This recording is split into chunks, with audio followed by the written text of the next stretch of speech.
Ladies and gentlemen, welcome back to another episode of the Century Baseball Podcast. Whether you're joining us live on YouTube or on the podcast side of things, thank you very much for joining us today.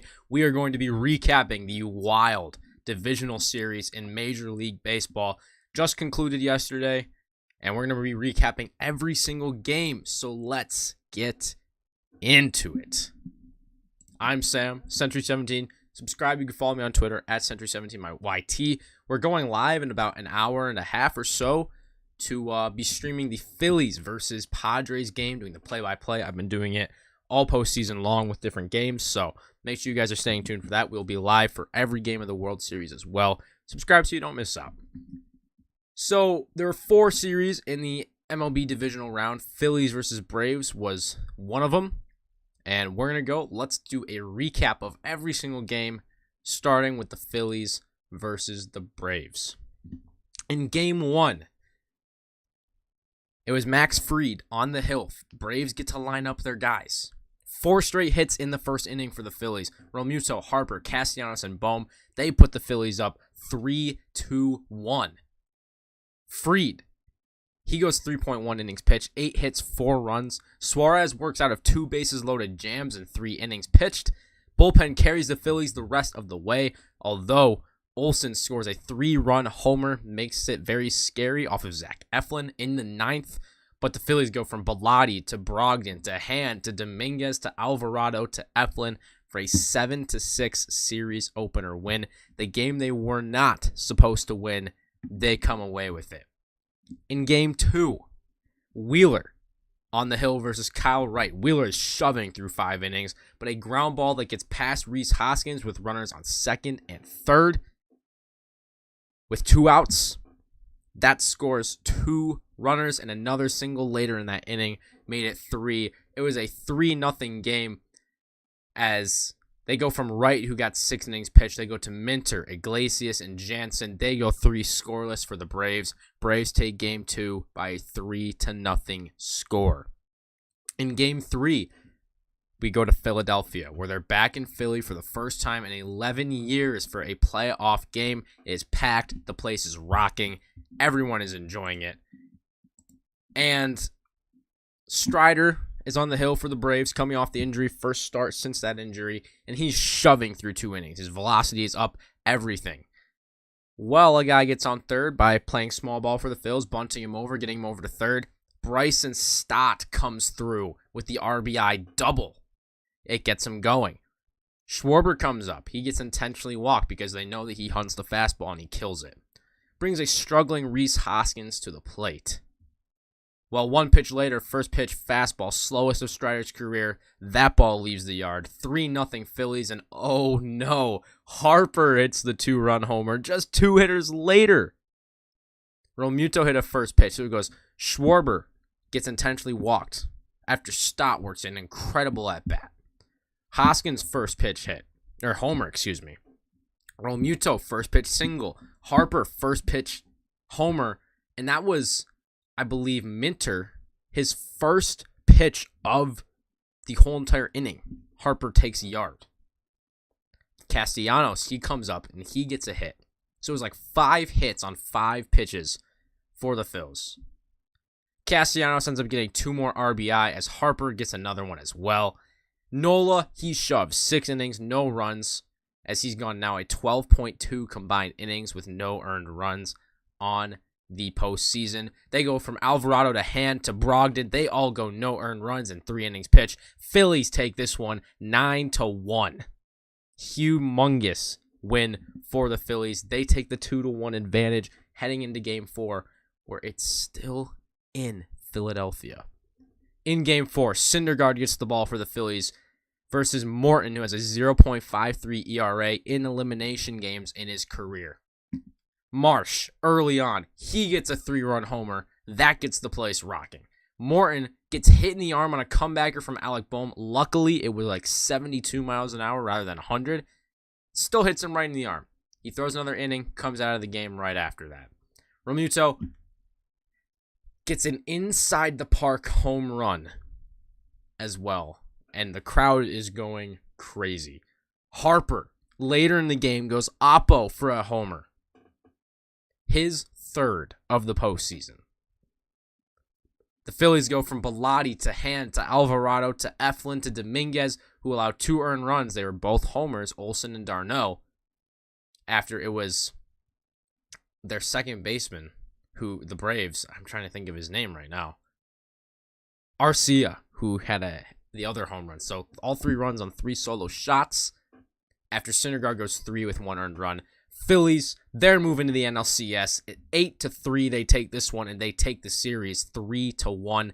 Braves, you got an interesting offseason. Let's talk about them right now. As they have Swanson going into free agency right now, and they have decisions to make where they can re-sign him, but they're not going to have a ton of money. They're not going to have the money to spend on the bullpen that they're going to need to. They're not going to have the money to get that other starting pitcher they probably are going to need after Morton retires, or he might just be done right now. So, are you going to sign Dansby Swanson? Probably. I say probably not. I don't think they're going to have it, besides the fact that they have a stud farm system where they can definitely draw someone up from there. I don't know, can you move Vaughn Grissom over to second, play RC at short, try to develop him? Or are you going to go out and get somebody that's cheaper? Because they already are paying these guys, and Braves, not one of the richest teams in baseball. Their general manager just is a genius, signed guys long-term when they're young. So, it's an interesting offseason coming up for the Braves, but a team that's got an even more interesting offseason. Let's go to the Dodgers versus the Padres. Dodgers, they've owned the Padres all season long. Game 1, Julio Urias going on the hill against Clevinger. It's the Padres. They took 2 of 3 from the Mets just a series before.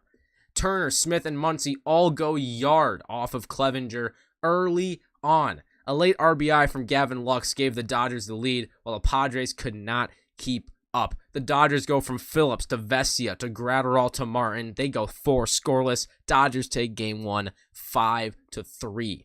In game 2, it was the old men and former teammates Clayton Kershaw versus Yu Darvish getting the ball in game 2. Kershaw goes 5 innings pitched, 3 earned runs. Manny Machado has a 2-run homer as well. Turner, Freeman, Muncy, they all go yard as well, but it is not enough. The Padres go from Suarez to Martinez to Hader, 4 scoreless for those 3. Padres take game 2, 5-3. Game 3, Snell and Gonsolin get the starts for their teams in game 3. Gonsolin, he only goes 1.1, but he shoves. Snell throws a gem, 5.1, 1 run, and that was only for a Mookie Betts RBI single in this one. Cronenworth and Grisham get it done for the Padres. The Dodgers go from Gonsolin to Heaney to Almonte to Vesia to Phillips to Connolly, but it wasn't enough because the Padres go from Martinez to Garcia to Suarez to Hader. They go scoreless. Padres take it 2-1. In game 4, Padres, a 111-win team. They face elimination. Will this be the end for them? Anderson would look to save the Dodgers season against Joe Musgrove, the San Diego guy in San Diego. Freeman gave the Dodgers an early lead, but Cronenworth gets the go-ahead 2 RBI single. They go from Hill to Suarez to Hader for 3 scoreless innings pitched. The Dodgers' 111-win season comes to an end as the Padres take 3 of 4, and they win this game 5-3. The Dodgers, it just kind of seemed like they put in... their starters didn't get it done. Kershaw didn't get it done for them. Gonsolin didn't really get it done for them. Even Urias was not that great. And Anderson was also a little bit shaky. So the starting pitching that was so good, it's not like they can change anything. It's just like, I don't know, 7 times out of 10 they probably win this series. It's just the starting pitching doesn't go their way. That's just baseball. Moving on to the next series, Astros versus Mariners. A long series. A short, long series. I'll explain.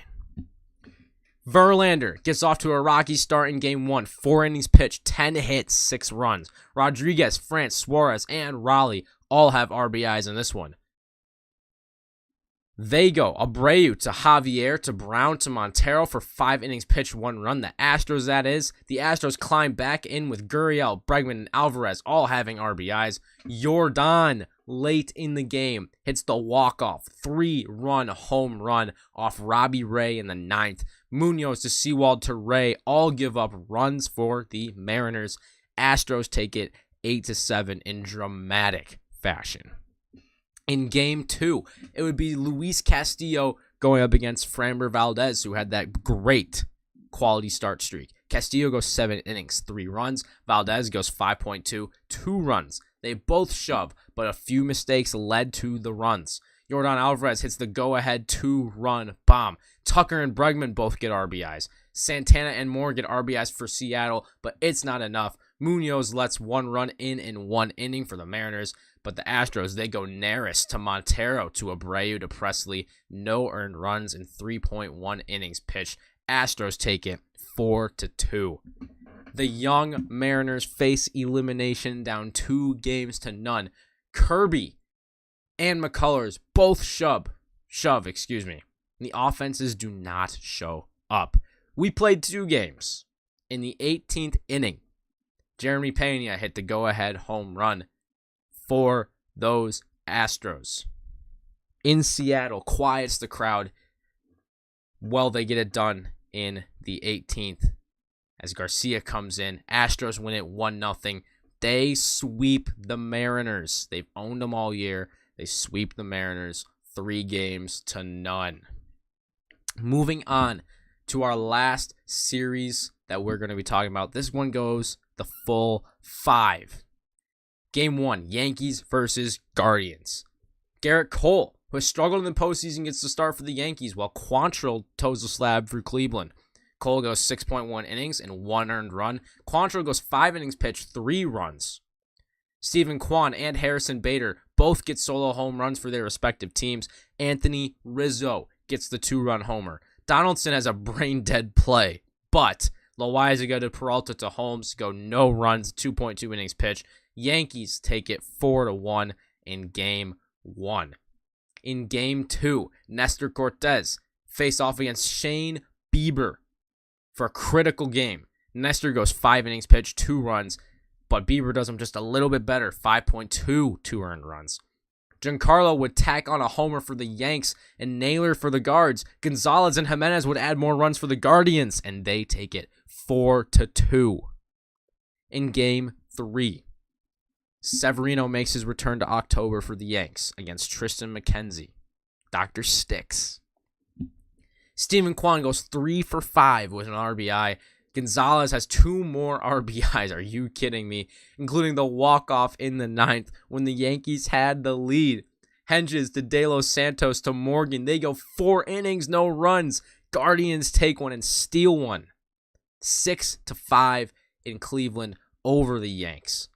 Game 4, Yankees face elimination as they try to hand the ball to their ace, Garrett Cole, short rest. He goes 7 innings pitched, 6 hits, 2 runs, and he faces Quantrill once again. 5 innings pitched, 4 hits, 3 runs. Bader gets it started with a 2-run homer off of Quantrill, his 3rd homer. The Guardians responded with a Jose Ramirez RBI and a Josh Naylor homer. Rizzo and Stanton get RBIs to steal the deal and stay alive. Holmes and Peralta get 2 scoreless innings. Yankees take it 4-2. We're heading to Game 5. It's tight. Terry Francona has a tough decision to make. Does he go with his ace, Shane Bieber? Or does he go with a less proven Savali? He goes with Savali. Nestor takes the ball a day early as Savali takes it for the Guards. Bieber is not in this game. He goes out to the bullpen and never comes in. Torres gets a walk in the first. Rizzo is hit by a pitch the next time. And Stanton hits a titanic shot. 3-0 early for those Yanks. Judge would tack on a solo home run the next inning. It's 4-0. Rizzo would add on late for the Yanks. It's 5-0. Yankees take it 5-1. A late RBI for the Guards. They take the series 3-2, heading to the ALCS against those Astros. So it's Yankees, Astros. It's Phillies, Padres. Phillies took Game 1 against the Padres. We'll be back next time to recap it all. next time on the Century Baseball Podcast.